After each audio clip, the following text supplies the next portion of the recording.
I'm under my 560 SEC here, getting ready to do some work on the SLS suspension system. I will be doing an ongoing video series, both on YouTube and on my website, concerning this unique system that's on so many of these old cars. You know, I got 4 of them that have SLS. So, you know, it's when you get working under the rear end here, you were looking at the accumulators up there and the struts and the leveling valve here, you really need a good light.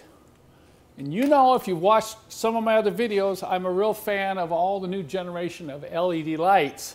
And this one in particular that I've mounted on this light stand with a tripod is really handy. But it has some drawbacks. Any of you want to guess what those 2 drawbacks are? Number 1, there's a cord. How many of you have been working under a car and tripping over a cord, okay? The other problem is, how many of you have been working under a car and you end up bumping the light and knocking it over? Now, back in the day when we had to use those stupid halogen lights, every time you knocked the light over, it would burn out. Well, at least with the LEDs now, you know, you'd knock them over and they hit the ground. Unless you really hit it hard, you don't damage the LEDs, so that's great. But because of these 2 limitations on this light, this isn't my favorite. My favorite is something I built myself. Okay, all right, let's bring the favorite in here. Watch this.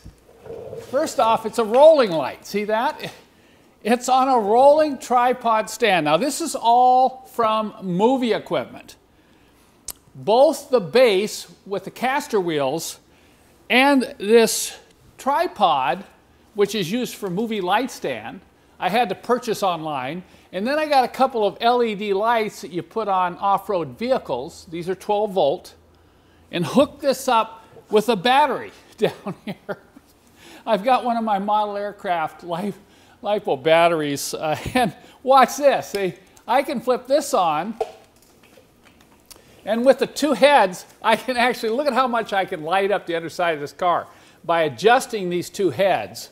And guess what? If I bump into this thing, it just rolls away. It can't fall over.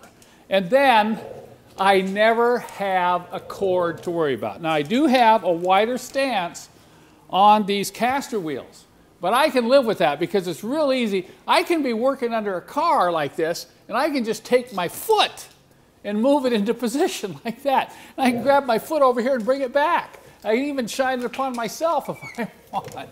So this is my favorite light. You know, I think if some of you are interested in knowing how to make one of these, I got a whole bunch of supplies I put together that I could sell on my website. The lights, the stand, and everything else if you wanted to make your own, because so far, this is the best shop light that I've come up with. The other thing I really like about this shop light is how high I can adjust it. I did purchase a stand for a movie light that was tall enough that I can take this and adjust it up high enough that I can get a really good look down into the engine compartment. Or if I'm working on brakes like this and need a little bit more light coming in the top, I can adjust it this high here and then bend these over and adjust them down. I could even lower it a little bit like this and stick it inside the fender well like that. Now, you just try to find a shop light as nice as this one.